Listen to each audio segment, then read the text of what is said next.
Hey, deal makers, and welcome to the show where it's all about financial freedom with real estate. Let's do this.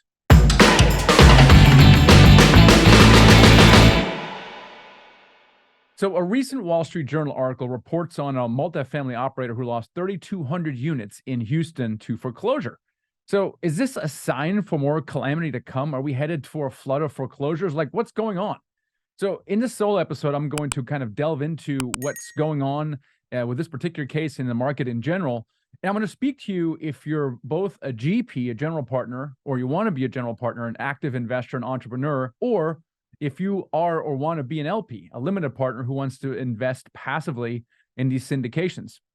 So the question is, what can you learn from this? So if you're a GP, what should you be looking for when buying your next multifamily property? If you're an LP, what questions should you ask the operator before investing in your next syndication? And finally, what should we expect moving forward? Should we wait for a bit or should we look for opportunity? And if so, what should we be looking for? So we're going to cover all of that in just a minute. But before we do, I want to give a special shout out to Nathaniel, who left us a review on Amazon for the yellow book called Financial Freedom with Real Estate Investing. Nathaniel says it's a very good read. This book truly is a blueprint to financial freedom as long as you're willing to do the work. I like that a lot. It's a good summary, Nathaniel. It's exactly what we want to do. We want to give you the blueprint to financial freedom with real estate. And if you've read the yellow book, man, I'd love to get a review on Amazon. Help us get the word out. And if you enjoy this podcast, love to get a review from you on iTunes as well. I also want to shout out people who are doing deals right now. We do this every single week, and people are still doing deals. They've been doing it since we started this podcast in 2014. Despite what the market is doing, people are still getting deals done. That should be a major important data point for you, that deals are getting done, though, of course, the details and the underwriting may change from time to time. But today is John Manfredi. He's been in real estate for a long time, but of course, only recently discovered multifamily. He's crushed it. He's actually became financially free very recently, and I actually had him on the podcast a little while ago. So congratulations on John on becoming financial free with real estate, really what we're all about. So I'm really glad you're able to take care of the resources we provide with you and crush it. And that's awesome. Definitely listen to the podcast episodes a couple episodes ago. And what he does is he really got into sort of development as well, because he's got an architectural background, and it's really interesting. We don't do development, but I love it. And Monday we'll probably get into development as well. So really, really interesting podcast. He was one of our mentoring students. Actually went through our mentoring program, the best on the planet. If you think mentoring might be for you, just check it out. Just go to themichaelblank.com/mentor. And it's very simple. Just schedule a call with one of our advisors and see if mentoring is right for you. But it's really for you if you can afford to invest in yourself in that way, and if you want to achieve your goals faster. Typically, our mentoring students, the average deal size is around $4 million, and they typically almost always partner with each other. So if you have access to deals and need money, we can find that for you, and as well as the other way around. So check it out at themichaelblank.com/mentor. So what's going on right now in this market? So if you don't own any multifamily buildings whatsoever, what you're looking at right now is complete and utter opportunity. It is an amazing opportunity to buy. I'm going to talk to you a little bit about what's happening if you have some multifamily, what's going on there. And this is what we're talking about, this 3,200 unit foreclosure in Houston. What happened there, and what's really going on with people who have apartment buildings right now. Now, if you're an investor in one, if you're an LP in one, you might be wondering what's going on. So I'm going to talk to you as well. Once I talk to you about what's going on here and what you can do to before you invest in your next multifamily, regardless of whether you're a GP or an LP, it is really an amazing opportunity that we're seeing right now. But I'm going to explain to you why that opportunity is coming about. So what's happening right now is existing multifamily operators are getting squeezed, and they're getting squeezed in at least two ways. Previously, in the old days, they only got squeezed in one way. So now they're getting squeezed in three ways. One way is if they don't operate well, and they don't realize the business plan, they don't make the money they project. Okay, so that's never going to change. But now they're getting squeezed in two additional ways. And it's really precipitated by the rapid rise of interest rates we've seen over the last 12 to 18 months since the Fed started raising rates so quickly. It's not so much the height of the interest rates, it's the speed with which they went up. And what happens is when we all bought buildings a year or two ago, the good operators underwrote deals with higher interest rates in the future. Everybody knew that. In fact, we were buying interest rate caps to prevent the mortgage interest payments going up beyond 1 point or 2 points, a certain ceiling.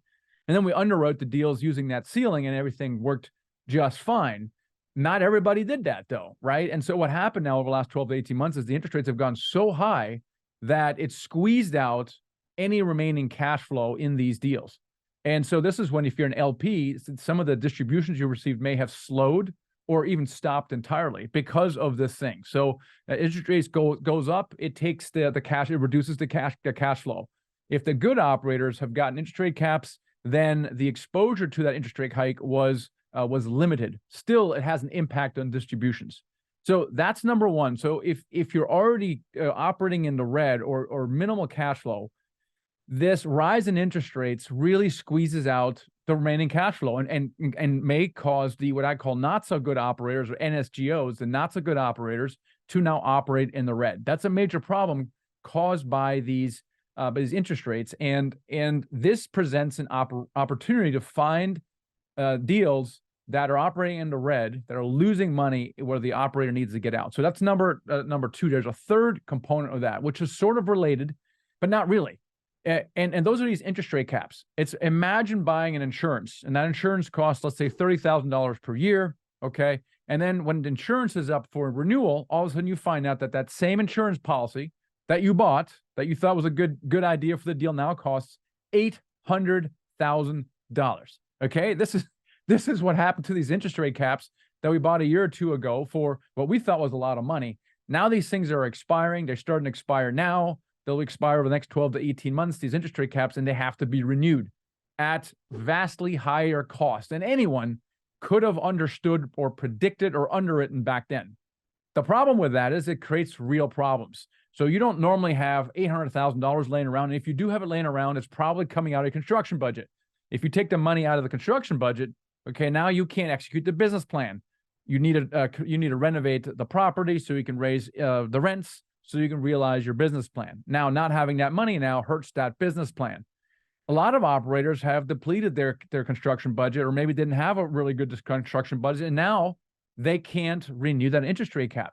What to do? Well, it depends on the kind of operator you are. If you're performing very well, you can try to refinance out of it, but you have to be performing very, very well, because the biggest problem, the reason that prices have been down over the last months, is because the mortgage proceeds, the loan to value, are much lower than they were a year or two ago, much lower.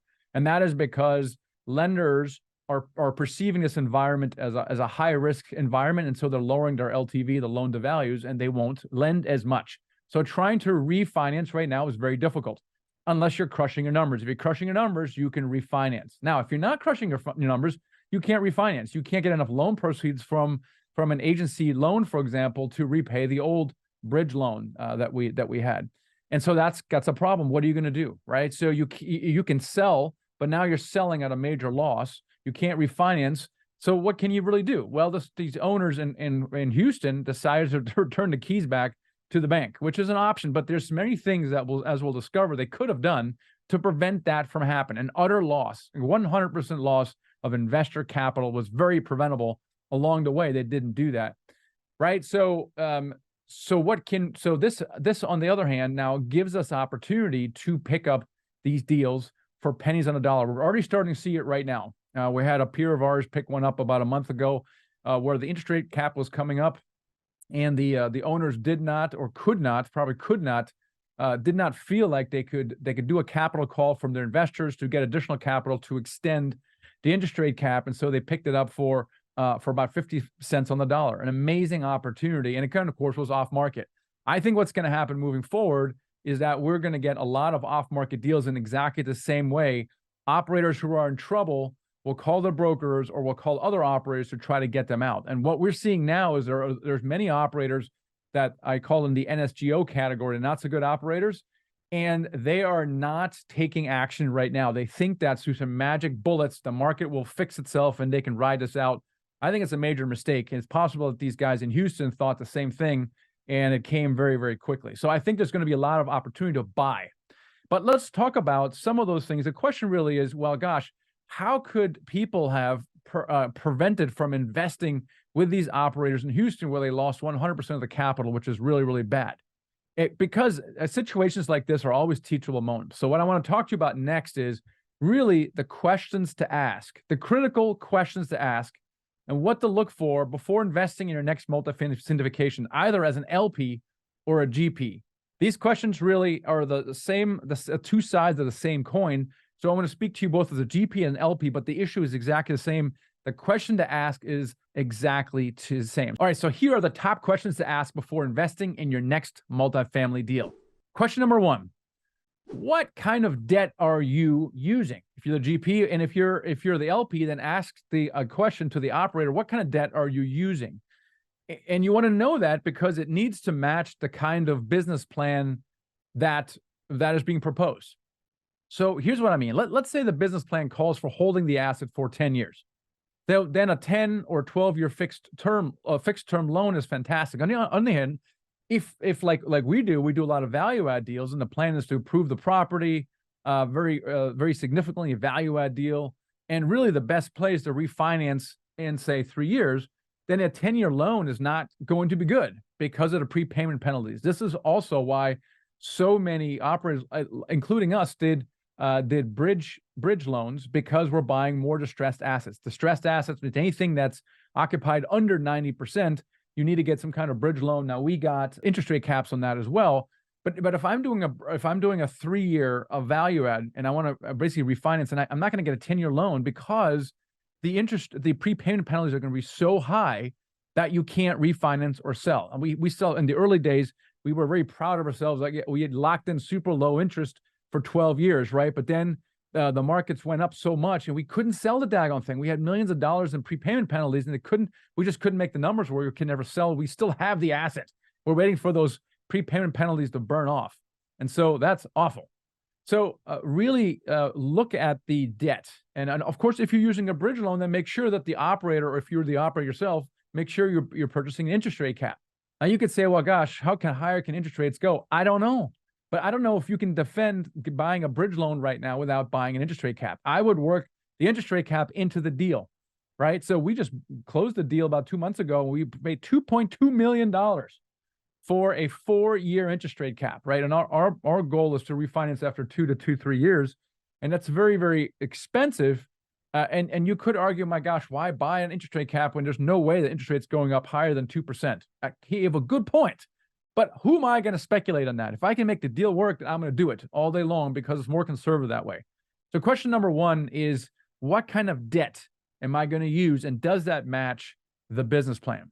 Question number two is, to what extent is the property cash flowing from day one? So there's a thing called a debt service coverage ratio, and it's really the ratio of the net operating income to the debt service. In other words, banks want to know that the net operating income is more than your debt service is going to be. In fact, they want it to be 1.25 more. And so that's typically a bank requirement. If the DSCR ratio is lower, the bank will often require that certain interest be paid into escrows to accommodate that difference and to reduce their risk. So if the DSCR is 1.25, then you know that the property is cash flowing from day one, which is good.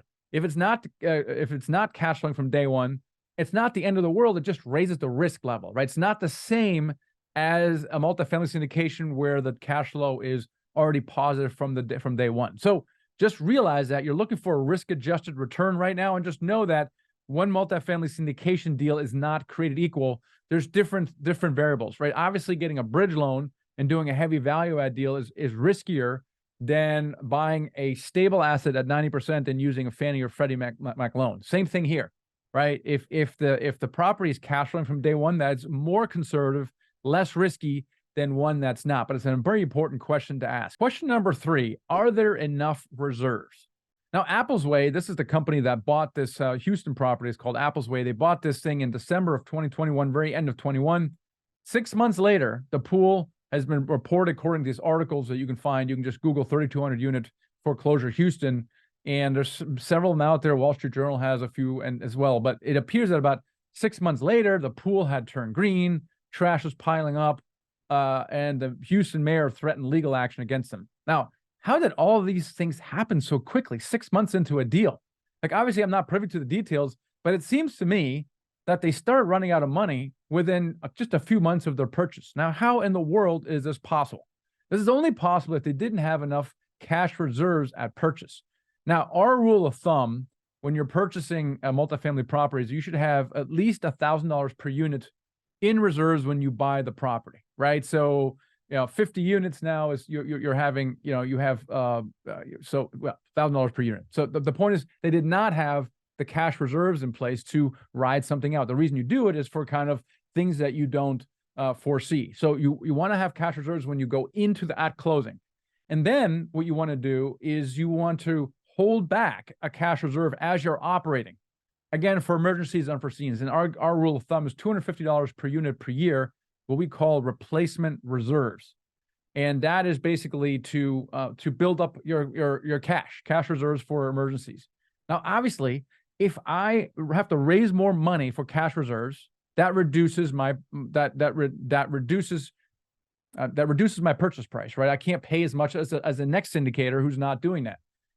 Similar, if I'm not taking $250 per month per year out per unit, then my cash flow is higher and I can pay more. I can overpay, right? So this is an example where you're in your underwriting, you can be more conservative, and you can. So the bottom line is this: you don't ever want to run out of money. That's what happened to this operator. You just don't want to run out of capital, because a lot of things happen, and you can ride them out if you have cash or cash flow coming in. So if you're an LP, these are questions to ask: is how many reserves do you have going into the deal, and what are your replacement reserves, right? And if the operator says, "Well, I don't even know what that is," that again raises the risk level. I'm not saying it's a showstopper, but these are all things in your mind as an investor you're putting together, and you're kind of building in your mind the level of risk in this investment. And if you don't have cash reserves going in it and you're not building up replacement reserves, then the risk is higher. Question number 4 to ask is, does the construction budget support the business plan, right? So if you're a GP, you want to raise rents, well, okay, you better renovate something, right? Well, what justifies a higher increase in rents? Typically, it's because you're renovating, making the property look nicer. Now, it doesn't look like Apple's way. The operator in Houston had a construction budget. Otherwise, they would have had money to fall back on to operate the property, right? So if they're running out of money because they didn't get an interest rate cap, okay, well, they should have had a construction budget. It makes you wonder whether they even planned on improving the property in the first place. Right? So how are they going to increase rents and do nothing? Or were they just betting on market appreciation that is outside their control to deliver returns to investors? I don't know what their plan was, but it appears to me if they had a construction budget, they shouldn't have been running out of money 3 to 6 months later. So if the operator has a plan for renting their property, and ask, what is the construction budget, and is that sufficient to execute the plan? In addition to a construction budget that should make sense, does the operator have at least 10% of the construction budget in reserve in case construction costs more? Construction is always more than you think it's going to cost. It's going to take longer.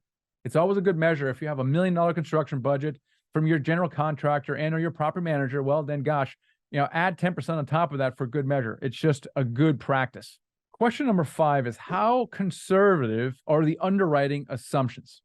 Now, I didn't have the benefit of watching Apple's Way presentation to their investors, but I did see one of their cover pages, their summary, which advertised an internal rate of return of 20. It was above 20%. I don't remember what it was, like 21 or something percent, which is a really high return for properties purchased during that time. Now, how did they underwrite that deal? Because, what assumptions did they make with regards to rent increases, vacancies, exit cap rates? Because here's the thing, I can make my spreadsheet say anything I want to say. Right? So it's important not to pay too much attention to the returns, but to the assumptions behind the returns, right? So this is really important. If you're a GP, is what are your assumptions behind the returns? If you're an LP, look behind the returns, because you're looking for a risk-adjusted return. You have to understand what the risks are. If you want to understand the level of risk, you have to understand the assumptions being made. So for example, how realistic are the projected rent increases? Why does the operator believe they can increase the rents as projected? Right? Is it because of renovations? What are the comps looking like? Does the story make any kind of sense to you at all? What about the vacancies, right? If you're doing a lot of renovations at like this typical in a value add deal, it's unreasonable to expect that occupancy rates are 90% after the first year. It just doesn't make any sense, right? Because you're turning over units And so they're going to be emptier in the first year or two while you're executing your value add strategy. A big one, a big gigantic variable, is the cap rate at exit, right? So the cap rate is basically it's a measure of valuing a property, and it's typically takes the NOI and from that determines the value of the property. The higher the NOI, the higher the value of the property is, right? So the cap rate typically varies over time and varies within a submarket. So this cap rate is this number that allows me to estimate the value of a building at any given moment. It's very, very important when you sell the property, okay? And so what is that cap rate? Typically in our underwriting, the cap rate is equal to or higher than it is now. And the higher the cap rate, the lower the prices are. So what we're saying is, well, just for good measure, I'm going to make the cap rate 0.5% higher than it is right now because it's just more conservative. Now, if you're looking at a deal where the cap rate is exactly the same as today, it's less conservative, more aggressive. If you see a deal with a cap rate at exit is lower, that means that the operator is predicting higher market prices in general. They're saying that the market is going up for some reason. And I don't love that because I don't know. I'm speculating. I can't control the market. What I control the NOI, and I control that by renovating the property, increasing the rents, reducing the expenses. So I control the NOI, therefore the value, but I can't really control the market. And so if you look at the cap rate, just look at it and say, well, is this cap rate lower or higher than the market cap rate is right now? The higher the cap rate is, the more conservative it is. It's an inverse relationship. All right. So look for that. So those are some of the things to look for is the vacancies, the cap rate, obviously the interest rates where you talked about that, as well as the rent projections. Right. So how conservative or how aggressive are they? Question number 6 is there the right team in place to operate the property successfully? Now, Apple's Way scaled to 3,200 units in like 2 years. Now, that's impressive. I'm a little jealous, actually. But the question is, did they have the operations to scale that fast? I don't know, but based on what appears to happen, my only conclusion is that the answer is no. They didn't have the team in place because they weren't able to actually operate those properties. Otherwise, the pool wouldn't have been green, the trash wouldn't have piled up, and there wouldn't be tenant complaints and lawsuits happening, right? So it appears that they did not have the operations. At Nighthawk, which is our investment company where we buy apartment buildings and operate apartments, we have found that the hard work really in this business is operating and executing the business plan. And it's absolutely critical. Like back when I was flipping houses, you would always say, oh, you make money when you buy, which is true for flipping houses. But in apartment buildings, you only make money when you operate. Right? You're not making money if you don't operate well. And so good operators, they have to focus on building the proper capacity to ensure the highest likelihood of delivering on the projected returns to investors. So really, and if you're a GP, make sure that you invest properly in the asset management and the operations. Do not underestimate the level of effort it takes to really operate well. And if you're an LP, make sure that the whoever operator you invest with has a team that's capable of handling the scale if they're scaling very fast. So don't scale faster than your operations. And if that means that you need to pause the acquisitions machine for a little while, so be it. So again, as an LP, ask the operator for the track record. Who's on their team? Who does what? You know, if you're an LP and you're looking for a track record, and it's a new partnership, it's not the end of the world, okay? Because joint ventures happen all the time. But in that case, then you want to understand what the partners have done individually. What is their individual track record? Again, if the team that you're investing with does not have a collective track record, just be mindful that it raises the risk a little bit more than a team that's already been established for a number of years. Ask who has control, right? Sometimes you have like 10 partners in a deal and you're like, my gosh, how do you vote? And who also has the ultimate control? Who's the majority partner here? Also ask about the track record of the property manager. That's really, really critical. And because at the end of the day, the entire deal really depends on the quality of the team. So if you're a GP, really focus on putting together that team really well. And if you're an LP, really just focus on that team. Now, question number 7 is, how will you take care of the tenants, right? If you're the operator, how are you going to take care of the tenants? What's your plan? And if you're the LP, ask the operator the same question. How would you plan to take care of the tenants? Now, while it's possible that the article simply failed to mention this, it doesn't look like Apple's Way made any effort to improve the lives and communities of their tenants. Judging by how quickly they appear to have run out of money, there's no indication to me that they ever had any kind of construction budget at all. They never really planned to improve the property. Now at Nighthawk, again, our investment company, taking care of our tenants is a core value of ours. Like, that's how we operate. It's key. And we put a tremendous amount of work into improving our properties, from the outside aesthetics, the amenities, adding amenities, and down to the finishing in each unit. Now, obviously, they're there for economic reasons. We want to make more money for our investors, but it has a very pleasant side effect, and that is it improves the quality, the living quality of the tenants there. And so we aspire to make each property something that the investor is proud to put their money in, something that we're proud to operate, and something that the tenant is proud to live in. So the lesson is simple yet profound. If you're a GP, gosh, take care of your tenants. Make sure your business plan takes care of your tenants. And if you're an LP, you might say, you know what, I'm only going to invest with operators who take care of their tenants. So ask questions around, what is your plan for taking care of the tenants? Question number 8, if you're an LP, is how is the operator going to educate you about the investment? How are they going to help you make better investing decisions? If you're a GP, how are you going to educate your investors about the investment? Now, in addition to buying right, using all of the conservative underwriting we talked about earlier, the real lesson from the Houston foreclosure is to educate your investors so that they can make better investment decisions. Now, it appears that Apple's Way attracted less sophisticated investors, and they were less likely to understand that a 21% IRR doesn't seem right. It just seems too good to be true. An educated investor would have asked Apple's Way if they are buying an interest rate cap, for example. And if that would be my first question, oh, it's a bridge loan, cool. All right, do you have an interest rate cap? Well, what is it? They wouldn't have known to ask that question. Now, it's okay to attract unsophisticated investors. That's okay. We want to open up, Main Street and real estate to as many people as possible. But if you do, just to make sure you educate them before you ask them to invest. At the end of the day, an educated investor is a better investor.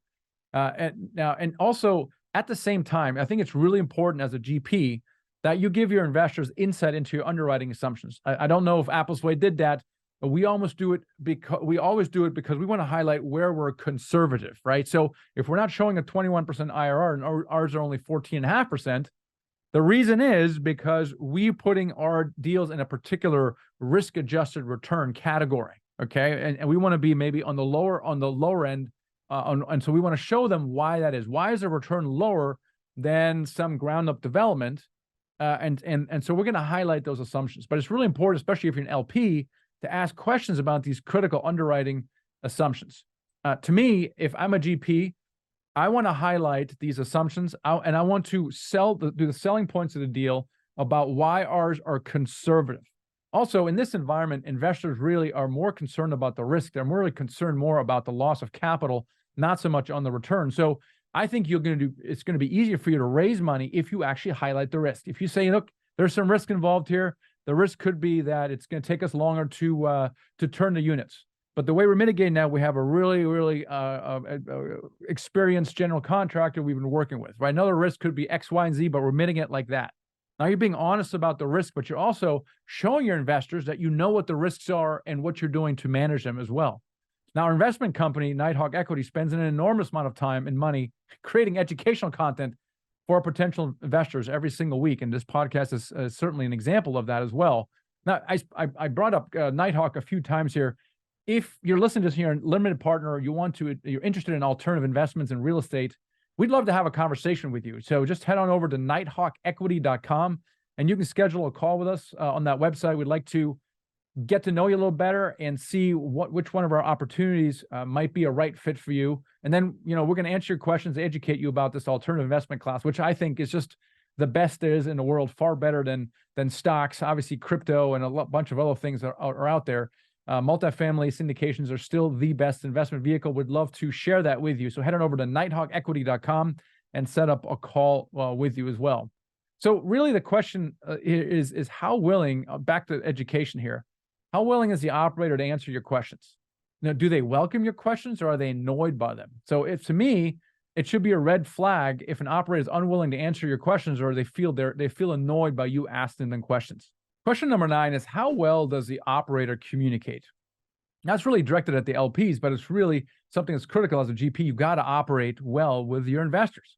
Now, Apple's Way's investors didn't seem to know what was going on. Now, judging from the timeline in the article, as far as the investors were concerned, everything was going well. They received regular reports and distributions, but we know that the wheels were coming off operationally during the summer of 2022 while all this was happening.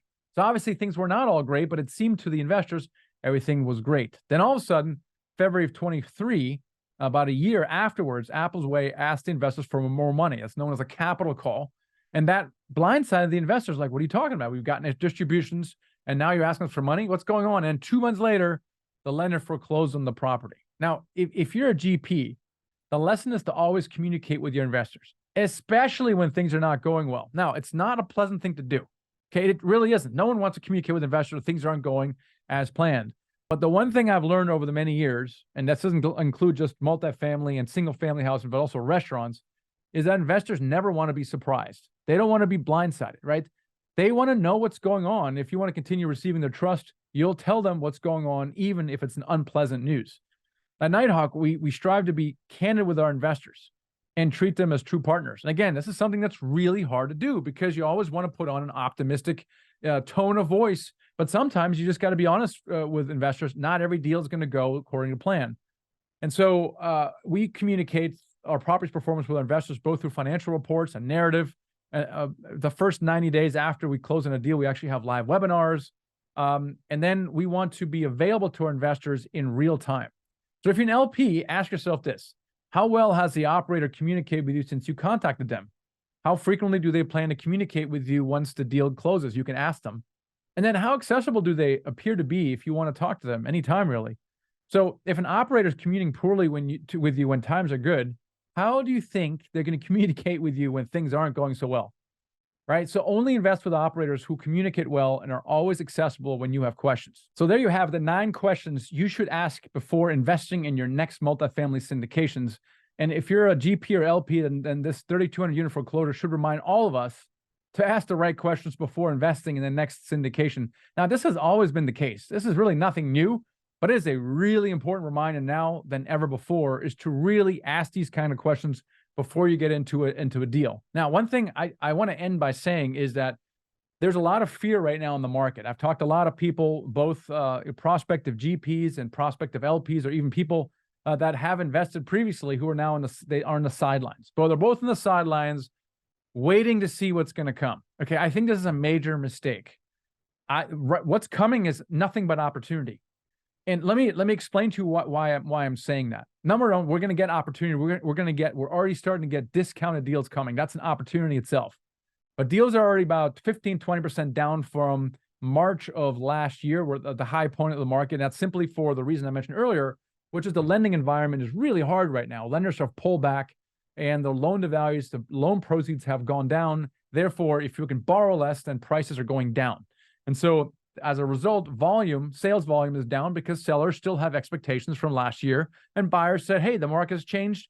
My lending terms are different. I can't pay as much as more. And so there's a disconnect there. And that explains the lower volume. But then also there are people who have no choice. These are the NSGOs, and not so good operators. They don't have a choice. They can't say, oh, I really want my price from last year. I'm just going to wait it out. They can't afford to operate in the red. They're running out of money. They can't fund the expiring interest rate caps. They have to sell. Okay, so therefore opportunity is coming. Now, when you're getting into a new deal, look at how these deals are being underwritten right now. They're being underwritten, I would say, about 12 months ago. We were at I would say, towards the height of the market. The price was higher than ever. Cap rate was the lowest. Loan proceeds were the highest, okay? Within 12 months, we are now what I would consider toward the lower bottom of the market. Can the market go down a little bit lower? I suppose it could, but just keep in mind that the fundamentals of multifamily have not changed at all. That rental demand is just as high as it was before.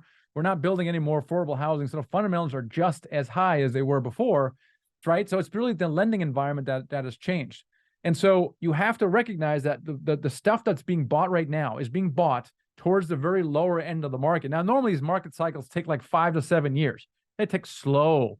But because the Fed raised interest rates so quickly, okay, it basically sped up an entire market cycle. Instead of 7 years, it lasted 12 months. So you have to understand that anything that's being underwritten right now is being underwritten in the lower portion of the market cycle. That, of course, sounds and smells like opportunity, which it is. The problem is there's blood in the streets and everyone's running scared.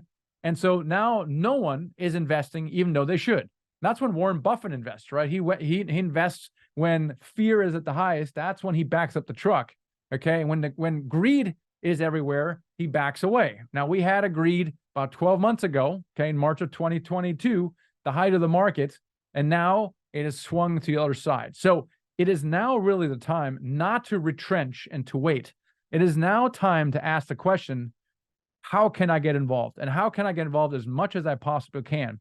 And you have to distinguish the deals that are being bought right now are completely different animals than they were 12 months ago. Now, they still have multifamily syndication in the name, I suppose, but they're underwritten in a completely different way. The loan to value is much lower. We have to raise much more equity now. The interest rate is super high, right? And the rent projections are probably much more conservative than they were 12 months ago. There's no one should be underwriting rent increases of 10% per year. It should be back down to where it was 2.5%, 3%, where it used to be.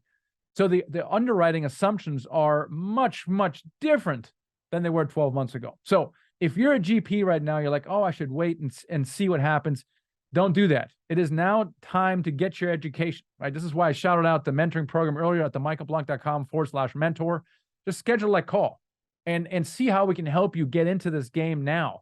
I think this environment is going to create more millionaires over the next 18, 24 months than we've had in a long time. Now's the time to get in. If you're an LP, don't sit on the sidelines. Get involved. Ask these questions, though. Definitely ask the operators these 9 questions. I think if you had asked any number of those questions to the Houston opportunity, you would not have invested. And now you are armed with those 9 questions. Ask those questions before you invest, but ask yourself, how can you get involved in this unbelievable asset class right now? So hopefully that was helpful. And I just want to remind you what to look out for. Again, these questions have always been on the table, but now there's some people that are getting burned. And so you got to make sure you don't throw out the baby with the bathwater. I was talking to someone just recently about, and they're no longer in real estate. They used to be in real estate, but they lost their shirt in 2008. Well, what happened? Well, they got their ass kicked. And their conclusion was, all real estate bad. Okay, that is the wrong conclusion. First of all, real estate is not real estate. There's different kinds of real estate, and then the market cycles change. So don't just throw out multifamily because you read an article or two, or you heard a story or something like that, or there was maybe a capital call, or your distributions are slightly lower or non-existent for a period of time. Understand that any deal that you had up to this point is a completely different deal than anything that you might get into right now. So hopefully that gives you some perspective and some encouragement. Obviously, be cautious, but be looking for opportunity. Catch you next time.